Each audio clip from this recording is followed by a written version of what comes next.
All the way from the start, I can feel it in my heart, like all the way from the start. Hey, what's going on out there? I'm Sean Devine. Hope you all are doing well. Today I've got a new video. We're going to talk about gain staging. So a lot of you on the channel very interested in this topic. You've been asking a lot of questions about it. I realize that some of you that watch this video are not going to agree with my approach to gain staging. A lot of you have expressed that already. On a lot of my videos, you see, certain tracks clipping, and you just see that I'm more aggressive in terms of the way I mix and levels overall.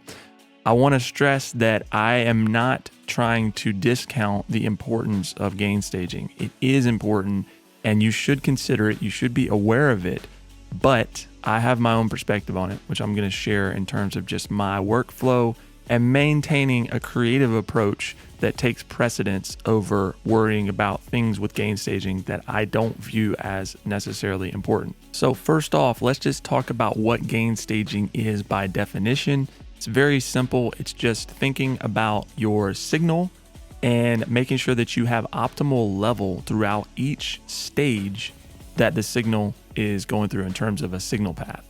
So for example, my microphone right now, the vocal you're hearing, we start with our signal path in terms of the mic. So maybe you've got like a damper control or a dB setting on here where you set gain, and that's one gain stage. Then we go into the preamp. So you've got a gain stage there where we're adjusting the gain for that signal. And then we're feeding into, in my case, a channel strip.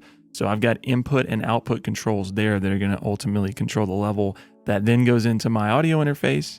Then that signal goes into the DAW, and then we do whatever processing we have there. And you've got signal flow in the plugins, and you've got actually gain stages between plugins and between buses. And then finally, we eventually land on the stereo bus where everything is coming together.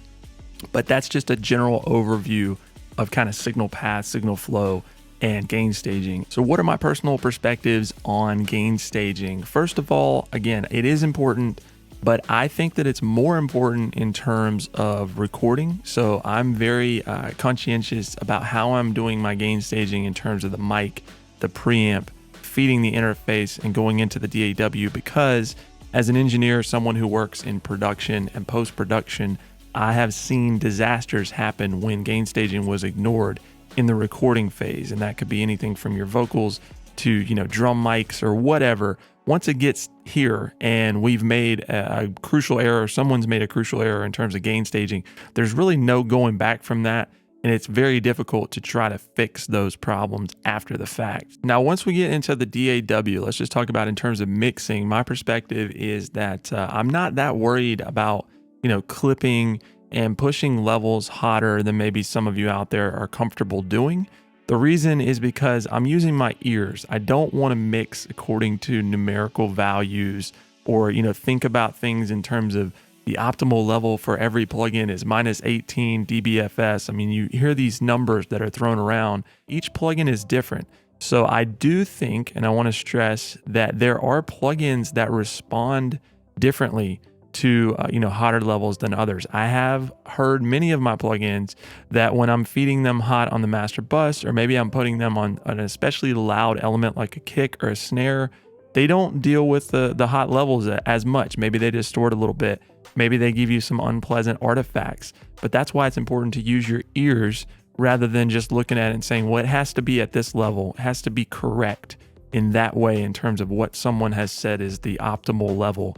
I'm using my ears to listen to what is serving the mix and what is not serving the mix. So how do you know if you're gain staging things properly versus improperly?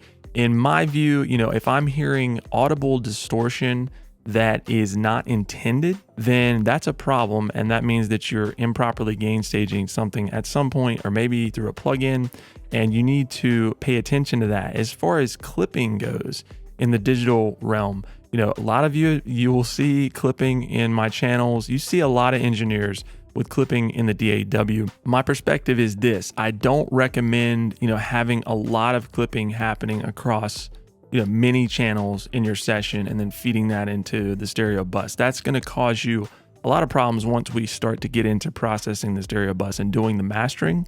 However, if you have one or two channels like the kick, the snare that may be clipping a little bit, you got a little bit of red, I'm not as concerned about that because I'm going after, the impact, and I need those to sound a certain way.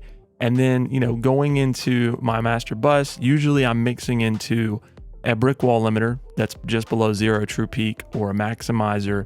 And once it gets there, it's getting treated in terms of it's not going above 0 at that point. So if it sounds the way I need it to, I'm not, again, as worried about it. And having one or two of those channels that are clipping is not going to affect your mix necessarily in that way. Now, it also depends on how much you're clipping. So if you're going way, way, way over 0, then that's going to affect things differently than if you just have a dB, 2 dB over. I'm not worried about seeing a little bit of red. It's not going to kill your mix. Another thing that I want to point out, I think a lot of you have been confused because you see me in my sessions and I'm pushing things really hot into the stereo bus. And the reason for this, and the reason why I'm not as concerned about having much headroom on the master, is because a lot of times if I'm doing the mix and the master for a client or for my own work, then I'm doing those in the same session. And so I'm feeding everything again to a limiter or a maximizer, and I'm kind of using that just as a safety net, and I'm mixing into it.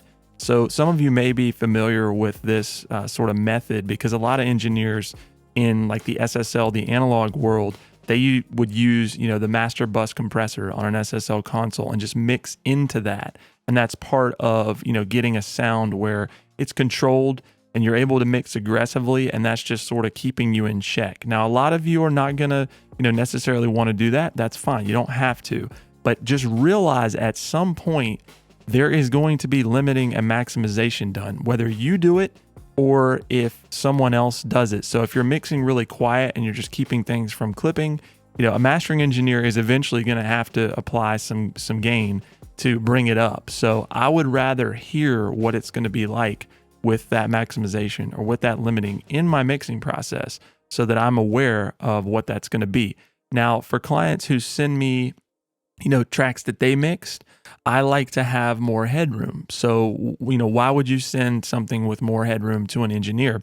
It's because, they're going to need a little bit of room in terms of gain staging to your stereo bus. You want to leave, I say, -5, -6 dB is plenty to work with. Sometimes the engineer is going to need to do more doctoring to your mix. So for example, you may need to do some aggressive boosting in the highs to, get your whole mix brighter in the mastering process. So you need some headroom to do that.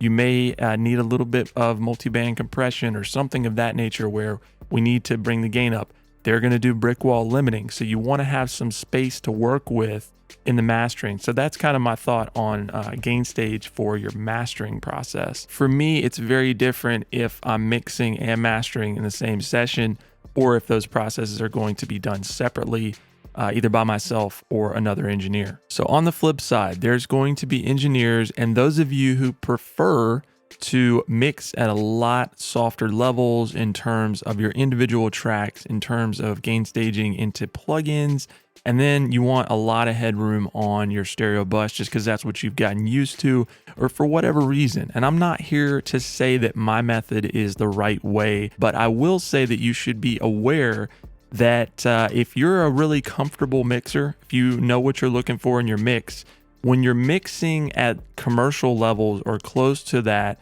and we're not relying so much on the mastering process, so you are mixing hotter, we're getting closer to what the final level is going to be, you're leaving less variables there. So again, the more confident I feel like you are, the more that you're able to kind of push things and not have to leave as much kind of room for there to be work done. But if you're not that comfortable, or if you're more comfortable having a mastering engineer do that work, then again, you should leave some room for them to do just that. However much level you leave to be achieved, the mastering engineer is going to have to get there somewhere. So you hope that they do it in a way that is pleasing, that doesn't destroy your dynamics of your mix, that keeps the essential blend. The more room you leave, you should be that much more confident in your mastering engineer. All right, y'all. So final thoughts on gain staging. If you hear something happening in your mix that's not audibly pleasing or it's not intentional, then that's a problem. Use your ears to identify the gain staging issues that may be presenting themselves. In any creative pursuit, the most important thing is achieving the desired result. So don't let all these technically correct things take precedence over the sound that you're after in your head. You want to achieve that in whatever way possible. Use all of these different things that we talk about as tools to get you there. Mix with your ears, not your eyes, and I promise you'll be okay. Again, there's no right or wrong way of doing this stuff. If it sounds right, it is right. So if it doesn't sound good to you, then you need to second guess whatever you're doing and try something different. Again, I understand some of you are not going to agree with my approach to gain staging. That's okay. I just wanted to give you a different perspective.